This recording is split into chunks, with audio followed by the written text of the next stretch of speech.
कीर्तीचा लोप होणे ही क्षुल्लक गोष्ट आहे, परंतु प्रज्ञेचा लोप होणे ही अत्यंत दुःखद गोष्ट आहे. म्हणून प्रत्येक सुशिक्षित नागरिकांनी आपली प्रज्ञा, आपली बुद्धी, विवेक जागृत ठेवला पाहिजे. यासाठी मी प्राध्यापक राजेश राऊत आवाहन करीत आहे. मित्रहो, गुलामगिरी या ग्रंथाचा आरंभ करत असताना महात्मा ज्योतिराव फुले म्हणाले होते, ज्या दिवशी मनुष्य गुलाम होतो त्या दिवशी त्याचा अर्धा सद्गुण जातो. हे होमर या विचारवंताचं सुप्रसिद्ध वाक्य आहे. आज ज्योतिराव फुले यांच्या या गुलामगिरीच्या आरंभी नमूद केलेल्या वाक्याची मला आठवण होते. कारण या भारतामध्ये आरक्षणाचा लाभ घेतलेले SC, ST, OBCचे अधिकारी कर्मचारी 2026च्या UGCच्या नियमावर गप्प का आहेत, हा खरा प्रश्न आहे. सवर्णाच्या संघटनांनी, सवर्णाच्या विद्यार्थ्यांनी, जनतेने सुप्रीम कोर्टात या नियमाच्या विरोधात रीट दाखल केली आणि तातडीने एका रात्रीच्या नंतर सुप्रीम कोर्टाच्या 2 जजेसनी, CJIनी promotion of equity in higher education institution regulation 2026 या नियमाला स्थगिती दिली. हा वैचारिक पराभव आहे. तुमचं योगदान का आहे? तुम्ही संविधानाच्या अनुच्छेद 14 आणि अनुच्छेद 15च्या 4 मध्ये जो शिक्षणाचा लाभ घेतला, आरक्षणाचा आणि शैक्षणिक नोकऱ्यांचा सवलतीचा जो लाभ घेतला आणि अधिकारी पदावर पोहोचलात, तुम्ही अधिकाऱ्यांनी, कर्मचाऱ्यांनी UGCच्या बिलावर आजपर्यंत का प्रतिक्रिया दिली नाही?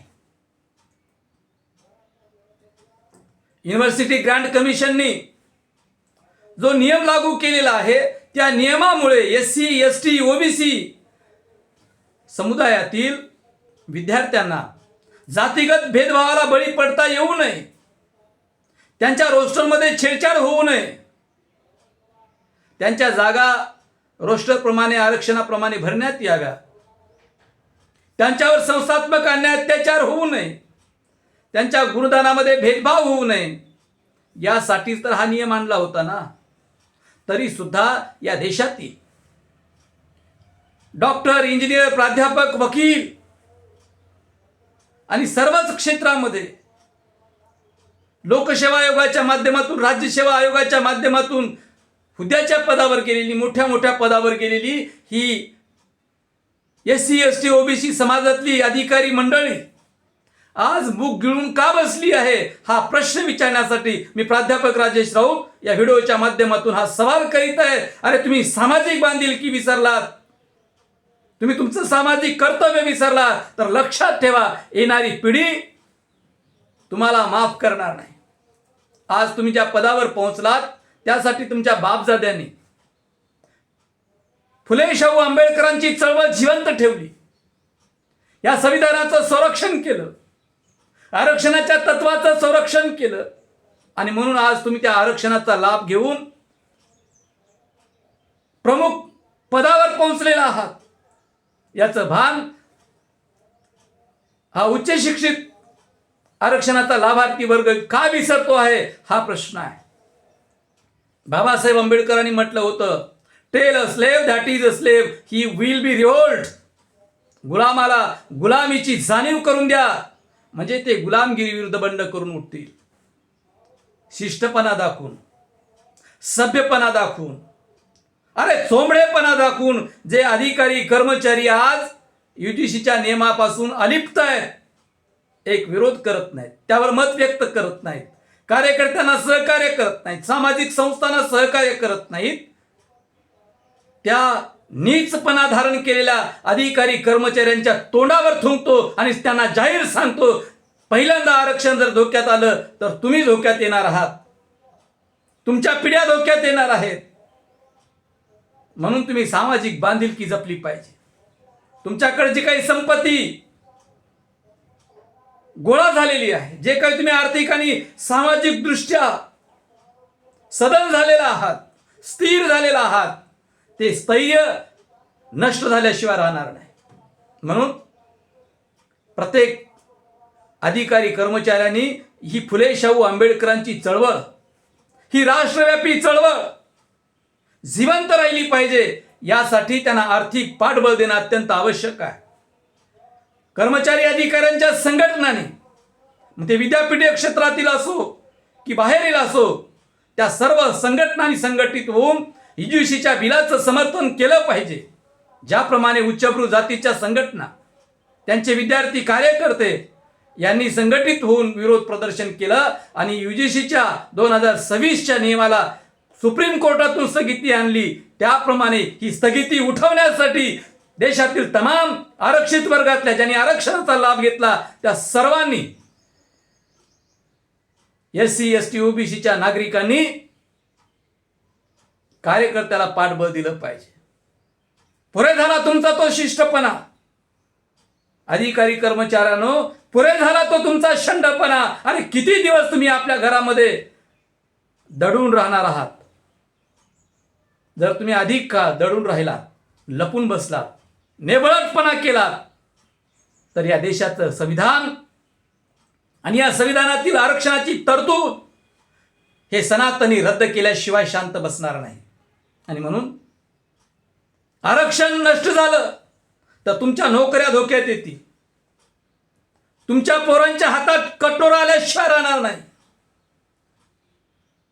आणि म्हणून जर तुमच्या हक्काची अंमलबजावणी करायची असेल, येणाऱ्या पिढ्यांचं आरक्षणाचा हक्क कायम ठेवायचा असेल, उच्चस्तरीय शिक्षण क्षेत्रातला जातीभेद नष्ट करायचा असेल, भेदभाव नष्ट करायचा असेल, तर SC ST समाजातील, OBC समाजातील अधिकाऱ्यांनी, कर्मचाऱ्यांनी, समाज धुरीणांनी, नेत्यांनी UGC सारख्या 2026च्या नियमाचं समर्थन करण्यासाठी रस्त्यावर आलं पाहिजे. जर आम्ही ही वेळ चुकवली तर सनातन्यांचे मनसुबे दृढ झाल्याशिवाय राहणार नाहीत. मित्रो, बाबासाहेब आंबेडकरांनी जे संविधान तुम्हा आम्हाला दिलं, त्या संविधानामध्ये अनुच्छेद 315-16 मध्ये लोकसेवा आयोग, राज्यसेवा आयोगाची तरतूद केली आणि त्यामुळे या देशातल्या बांगडीवाल्याचं पोर रमेश घोलप IAS अधिकारी झाला, रिक्षावाल्याचं पोरगा अन्सार शेख IAS अधिकारी झालं, कटलरीचं दुकान चालवणारा मुकुंद एरेकरांचा मुलगा आशिष एरेकर कलेक्टर झाला, पत्रकाराचा मुलगा कलेक्टर झाला. ही सामान्य गोष्ट नाही. आणि म्हणून या लोकांना या देशातलं आरक्षण रद्द करायचं आहे. या नोकऱ्यातली, मोठमोठ्या अधिकाराच्या पदावरच्या, हुद्द्यावरच्या नोकऱ्यातली जी संधी उपलब्ध झालेली आहे, ती संधी नष्ट करायची आहे. विद्यापीठीय क्षेत्रामध्ये, ज्याला बौद्धिक क्षेत्र म्हणून ओळखलं जाते, त्या विद्यापीठीय बौद्धिक क्षेत्रामध्ये हा जातीवाद शिरू नये.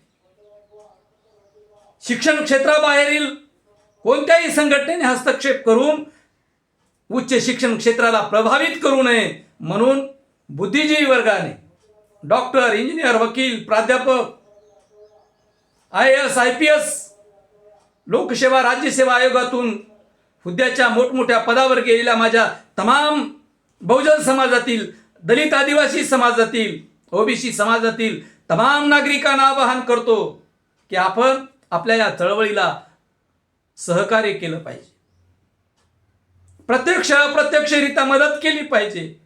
आणि आपणही आपापल्या स्तरावरून उच्चस्तरीय संघटनाच्या माध्यमातून, शैक्षणिक क्षेत्रातील संघटनाच्या माध्यमातून, महसूल क्षेत्रातील संघटनाच्या माध्यमातून UGC 2026च्या समानतेच्या बिलाचं आपण समर्थन केलं पाहिजे. त्यासाठी आपण सर्व बुद्धिजीवी नागरिकांनी विचार विनिमय करून आता तरी जागं झालं पाहिजे, हे आवाहन करण्यासाठी मी प्राध्यापक राजेश राऊत अत्यंत तळमळीने आपल्याला विनंती करतो आहे. मित्रो, जर ही वेळ निघून गेली तर उच्च शिक्षण क्षेत्रामध्ये प्रचंड स्वरूपात तुम्हा मला विषमतेला सामोरे जावं लागणार आहे. आणि म्हणून बाबासाहेब आंबेडकरांनी जो महत् प्रयासाने संविधानाच्या अनुच्छेद 14(4), 15(4) मध्ये तुम्हाला शिक्षणातील नोकऱ्यांचा आणि सवलतीचा जो संधीचा उद्देश आहे, तो संधीचा उद्देश नष्ट होईल आणि तुम्ही आम्ही आत्मा नसलेली माणसं बनू, तुम्ही आम्ही गुलाम बनू. आपल्यात बुद्धी असूनही आपल्या बुद्धीचा विकास थांबला जाईल. आणि म्हणून कर्मचारी अधिकाऱ्यांनी UGCच्या या बौद्धिक क्षेत्रातील 2026च्या नियमाचं समर्थन करण्यासाठी रस्त्यावर आलं पाहिजे, हे आवाहन करतो आहे. म्हणून म्हणतो, लाख तले चिंगारी,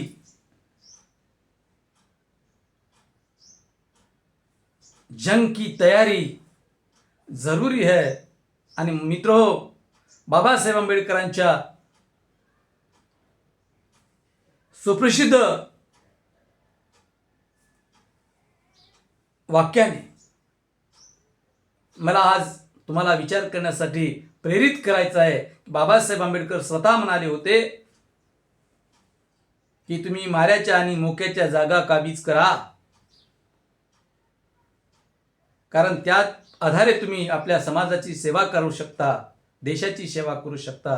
जर या माऱ्याच्या आणि मोक्याच्या जागाच यांनी जर नष्ट केल्या तर तुम्ही काय करणार आहात, हा खरा प्रश्न आहे. आणि म्हणून आपण सकारात्मक दृष्ट्या विचार करावा आणि आपल्या चळवळीला फुले शाहू आंबेडकरांचं भाषणात नाव घेण्यापेक्षा फुले शाहू आंबेडकरांची चळवळ रस्त्यावर जी मंडळी चालवते त्यांना पाठबळ द्यावं आणि भारतीय संविधानाचं आणि तुमच्या आरक्षणाच्या धोरणाचं संरक्षण करावं. समताधिष्ठित समाज निर्मितीसाठी समताधिष्ठित शिक्षणाची उच्च क्षेत्रात अत्यंत आवश्यकता आहे, याचं भान ठेवावं, ही नम्र विनंती करतो. थांबतो. जय भीम, जय संविधान, जय भारत.